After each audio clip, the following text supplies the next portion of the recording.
Манай улс гол нэрийн хүнсний бүтээгдэхүүний 50 гаруй хувийг импортоор авдаг бөгөөд өнгөрсөн онд л гэхэд 1 тэрбум орчим $, валютыг гаднаас хүнс худалдан авахд зарцуулжээ.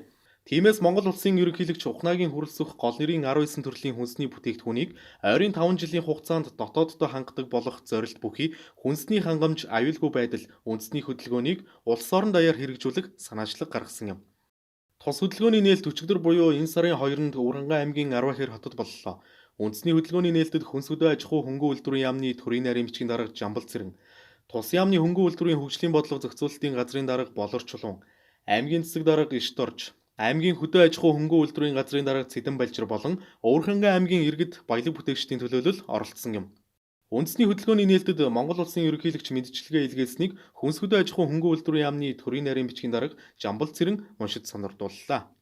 Бидний өвгдөөс үнэртнээс нүүдлийн мал аж ахуй эрхэлж, хоол хүнс, хувцс, эд зүйлсээ үйлдвэрлэж, худалдаа намаа эрхэлж, бусдаас хараат хус явж ирсэн махтан түүхтэй. Өвгдөөсийн сургаал, түүхэн туршлагаас харахад монголчууд бид хүнсээр дотоодын хэрэгцээгээ хангаж, үндэсний аюулгүй байдлаа баталгаажуулж ирсэн. Гэвч өнөөдөр манай улс өргөн хэрэглээний бараа бүтээгдэхүүнийхээ бараг тийм хагасыг түүн дотор хүнсний бүтээгдэхүүний 50 орчим хувийг гаднаас импортоор авч байна. Өнгөрсөн 2021 онд 1 тэрбум $, хэмжигдэх хүнсний бүтээгдэхүүнийг импортоор авчээ. Энэ их валютын улсуудыг дотооддоо үлдээхийн төлөө бид хамтран зүтгэх ёстой юм аа. Эрхэм хүнс үйлдвэрлэгч, баялаг бүтээгчтэй бид цаашид шинэ зууны хөгжлийн бодлогоо тодорхойлж, хөдөө аж ахуйн бүтээгдэхүүний өнгөрдлийг арилгах, малын гаралтай түүхий бүтээгдэхүүний үн цэнийг нэмэгдүүлэх, импортыг орлох эцсийн бүтээгдэхүүн үйлдвэрлэх, дотоодын хэрэгцээг орон нэрийн хүнсээр бүрэн хангах, хошоогчдын санхүүгийн чадамжийг бэхжүүлэх, хөдөө аж ахуйг хөгжүүлэхэд зориулсан тусгай зээл болгох, хөрөнгө оруулалтын дэмжлэг үзүүлэх, олон төрөлт хоршоог бий болгох зэрэг ажлуудад идэвх санаачлагтай оролцох шаардлага тулгарч байна. Түүншин төр засгаас хэрэгжүүлж байгаа томоохон бодлогын шинжилгэлүүдэд тухайлбал хөдөлмөрөөс халамжаас хөдөлмөрт, олборлолтоос боловсруулалтад, импортоос экспорт шилжих зэрэг зорилтуудыг бодит ажил болгоход идэвхтэй хамтран ажиллах дэмжлэг үзүүлэхийг та бүхнээсээ хүсэж байна. Өвөрхангай аймаг иргэжлийг хүнсний хангамжийг нэмэгдүүлэх жил болгон зарлагаар аймгийн иргэдийн төлөөлөгчдийн хуралд санал оруулад байна. Ингэснээр хоршоо дэмжих сангаар дамжуулан аж ахуй нэгжүүдэд олгох 5.4 тэрбум төгрөгийн хөнгөлөлтөө зээлийн их үүсвэрийг хүнсний хангамжийн чиглэлд түлхүү болгох юм байна.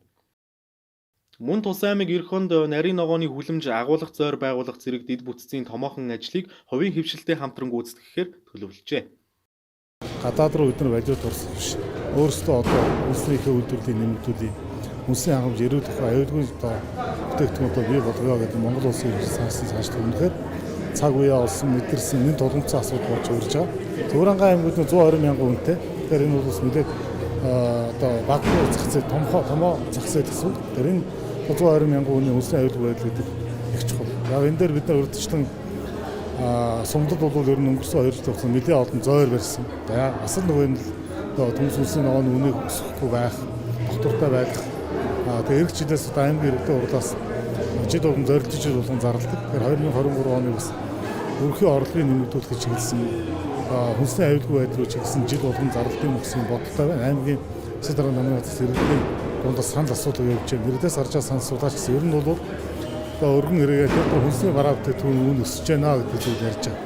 Тэр яг Өвөрхангай хэмжээндээ ядаж өргөн хэмжээнд хэрэглэх хүнсний ногоогоо бүх нийтээр хөдөлгөөн болгоод тариад ургуулчих юм бол бас л эдийн засаг том хэмжээнд болгож харж байгаа. Газар тариалангийн хувьд дээр томоохон хүн ам олонтой хараарын сум дээр механикчсан зойрыг одоо 500 тонны зориулах шаардлагатай хувийн хвшлийн өсөндөө сонирхчоо. Тэгээд хувийн хвшлийн оролцоотой хүүгийн дэмжлэг үзүүлээд ийм боломжтой ийм томоохон бүтээн байгуулалт их өвлийн үлэмжийг 1000 хүртэл аргыг одоо бий болгож нарийн одоо марч ногоонуудын орлогыг нэмэгдүүлээ гэдэг.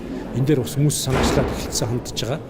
За дээр нь бас энэ нөгөө жижиг дунд үйлдвэрийн сангийн дэмжлэг, дээр нь одоо жинхэнэ хүнсний хангамжийг чиглэгдсэн 23 оны бодлого төлөвлөлтийг ялангуяа хошоо хөгжүүлэх сан гэдэг аймгийн хэмжээг 5.8 тэрбум төгрөг аймгийн хэмжээг одоо хошоо хөгжүүлэх сан дээр эргэлдэж байгаа. Энэ хөрөнгөөс бас зээлийн дэмжлэгүүдийг өгөөд нэг жилдээ цогц одоо хүнсний хангамжийн чиглэлээр гарах бодлого явах юм бол бас юм тодорхой үр дүн.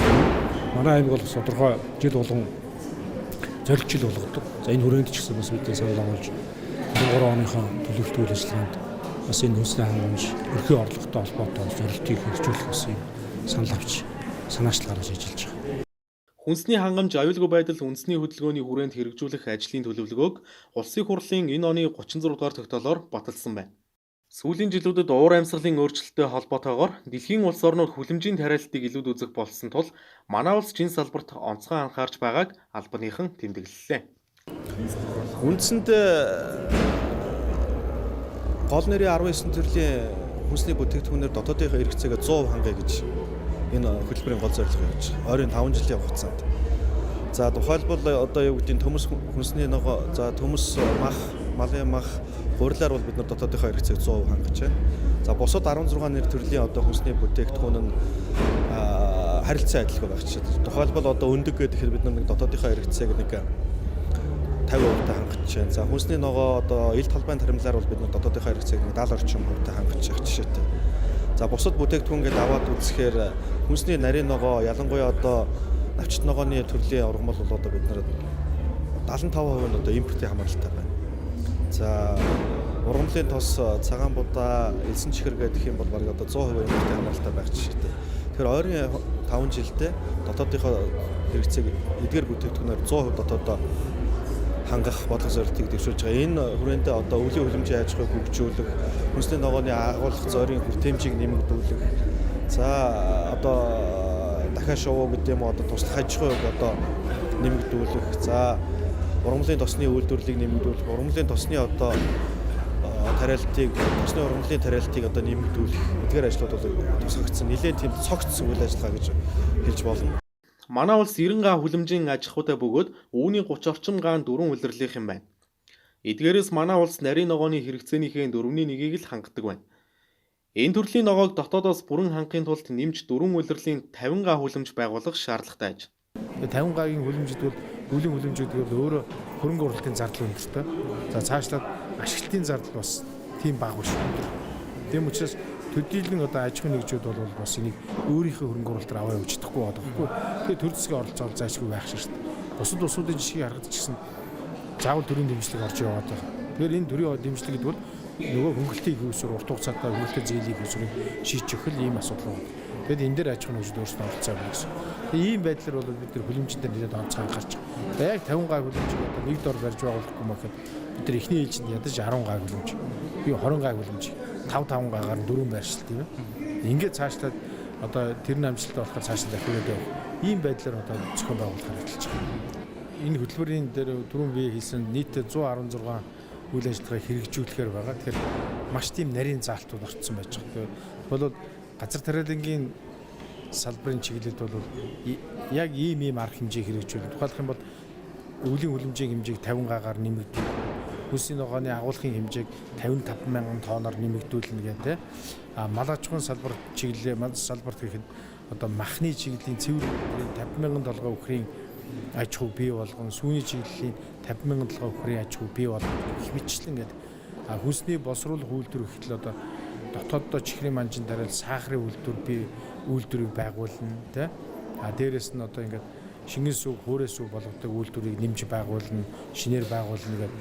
Хүүхдийн хоол, тэжээл үйлдвэрлэх үйлдвэрүүдийг бий болгоно гэдэг. Тэгэхээр ингээд наривчлээ түлхэл цаагдсан. Тэгэхээр одоо бол яг энэ чиглэлийн үйл ажиллагаа явуулж байгаа аж ахуйн нэгжүүдтэйгээ нэн тэргуунд бид нар холбоотой ажиллаж энэ одоо үйл ажиллагаа явуулж байгаа аж ахуйн нэгжүүдийн цар хүрээгийг нэмэгдүүлэх, үйлдвэрлэлийн хэмжээг нэмэгдүүлэх тал дээр эхний ээлжинд анхаарал өгье. Энэ тэгэхээр хоёрдугаарт нь шинээр одоо энэ салбарт энэ чиглэлийн үйл ажиллагаа оруулж байгаа аж ахуйн нэгжүүд хөнгөлөлтөд зээлийн их усрыг бий болгоод өгье. Бусад одоо хангамжийг бүрдүүлэхтэй холбоотой ямар нэгэн тарифын зохицуулалт энэ дээр одоо анхаарал тэр зохицуултыг хийгээд өгье. Гэх мэтчлэн одоо энэ нэлээд одоо наривчилсан учраас бид нар бол энэ төлбөрийг одоо хэрэгжүүлэх тал дээр онцгой анхаарч ажиллаж байгаа. Баялаг бүтээгч, бизнес эрхлэгчид доктортой үйл ажиллагаа явуулахад хамгийн тулгамдсан асуудал бол урт хугацаатай уян хатан нөхцөлтэй зээлийн санхүүжилт шаардлагатай байгааг учирладаг. Тиймээс газар тариалан, мал аж ахуй, хөнгөн үйлдвэрийн салбарт нэн хөнгөлөлттэй зээлийн санхүүжилт олгох нь хөтөлбөрийн нэгэн том агуулга юм а. Ирэх хонд гэхэд л хүнсний үйлдвэрлэлийн салбарт 1.80 төгрөгийн зээлийн их усүр бүрдүүлэхээр төлөвлөсөн бөгөөд түүний дийлэн хэсгийг нь хүлэмжийн аж ахуй, ногооны зойр байгуулах зэрэг дэд бүтцийн ажилд зарцуулах тооцоо гарчээ.